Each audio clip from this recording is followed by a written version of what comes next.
Okay, these are the Marvel Zombies figures from Marvel Select by Diamond Toys, I think. I'm not sure. I just got in today as a present from my wife's boss. He's a big toy collector, but he likes DC figures more than Marvel, so he probably grew tired of these guys and so he said give him away. I'm just lucky enough to be the recipient of these figures. You never get these figures for free. Unfortunately, I do not have the base, the stylized figure base for each of the figures. I only have the loose figures, but they're pretty good as it is. The Marvel Zombies figures, these three in particular, came out in middle of 2007. I think May, June, and July. Each month there was a new figure. It started with Spider-Man, then Colonel America, and then the Hulk, or Hulk and Colonel America. I'm not sure, but Spider-Man was definitely the first figure. It is largely based, sorry, on the 19. Oh, sorry, in the 2005, December 2005, and up to early 2006, limited a five-part limited series of Marvel Zombies that Marvel Comics print published, and it was based on an alternate universe in an alternate Marvel universe wherein Earth and its superheroes were infected by a virus, an extraterrestrial virus that caused them to look like zombies. I know, it's such a lame excuse to make them look like zombies, but the idea was they could still retain their their intellect, their sensibilities, and everything. All their personalities have been retained. The only difference is, well, they're losing body parts, obviously, they're decaying, and they have this hunger for flesh. Pretty lame, I know. I was never really a big fan of the Marvel Zombies comic line. It spawned a lot of sequels, but the toys do look amazing. I mean, even if you're not a big fan of the comic book line or the miniseries, the toys are just greatly detailed, especially coming from Marvel Select toys and or Diamond toys. I forget. And I'm really glad I got them. And well, if you look at them, the weakest character would have to be Spider-Man. I mean, he does have his strengths. Let me just show you quickly. He's very posable. Well, this is a nice touch. He's got just bones for his legs. You can see his eyeballs have been almost cleared.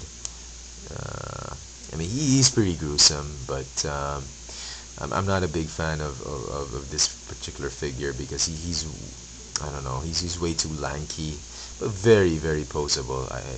He's still a good display piece. Next would be the Hulk. He's okay. My big comment about him is his lack of leg posability. The knees don't bend as far back as I want them to, and the ankles, they just wiggle. They don't really do much. They don't have as much forward and backward motion, but he's still a pretty decent figure. I mean, the upper body detail is just awesome, and he has probably the best head sculpt among the three. I mean, just look at that radioactive zombie Hulk. I mean, pretty awesome for me. And as with most Hulk figures, he can easily be posed in his anger stance. Hulk angry. I mean, he's a good display figure as well. I mean, all the details about him just amazing. He's wearing the purple pants, not the gray pants or blue pants, so very, very close to the comic book. And lastly, I think this has got to be my favorite. His name is Colonel America, not Captain America. Guess he was promoted. Colonel America. He's got the most gimmicks because he's got the removable shield, which is nice. It's a good touch. It's like battle damaged and stained. It's very nice. He has his original Avengers costume. It's not the Ultimate Captain America or Ultimate Colonel America. It's the original Avengers costume, Captain America with a scaly top, and yeah, the boots and the gloves. He's pretty good. This has got to be my favorite among the three. I mean, just look at him. Lots of posability on this figure. A lot. I mean, the legs are just very posable. You can do him standing position, crouching. You can do him with a raised shield. Yeah. Let's see if I can do it. Yeah. I mean, it's just an awesome figure. This, I mean, even if he's a zombie, I mean, look at that. And one thing nice about this particular figure is that he is the only one with this gimmick. The skull cap, or his top part, you can remove it and expose the brain. I mean, if you're a big fan of this gore and guts freak show, this is pretty awesome. I mean, this is for you. If you like the McFarlane figures of the Twisted Tales, I mean, all those horror Chainsaw Massacre figures. I mean, if you're a big fan of those, this has got to be the Marvel figures for you. If you weren't a big fan of the comic book line, and you absolutely hate the idea of superheroes becoming zombies and having an excuse for them looking like, gross, very gross figures. I mean, you don't have to get these figures. But if you're just a general Marvel collector and you happen to see these figures on clearance or on big discounts, I say pick them up. I mean, if you don't have to pick all three of them, but get at least one. If you have to get one, try and get the Colonel America or the Hulk. You can pass up on the Spider-Man. I mean, he's probably the last figure you want to get.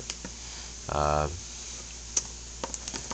so there, I'm still trying to decide exactly where I'm going to display them because they do stand out and they don't exactly blend well with the other Marvel figures that I have, but they're pretty neat, pretty awesome, and I'm very glad that I have them. So thanks to my wife's boss, you the man, and he's probably had too much of the Watchman figures right now to actually have space for these figures. So, you know,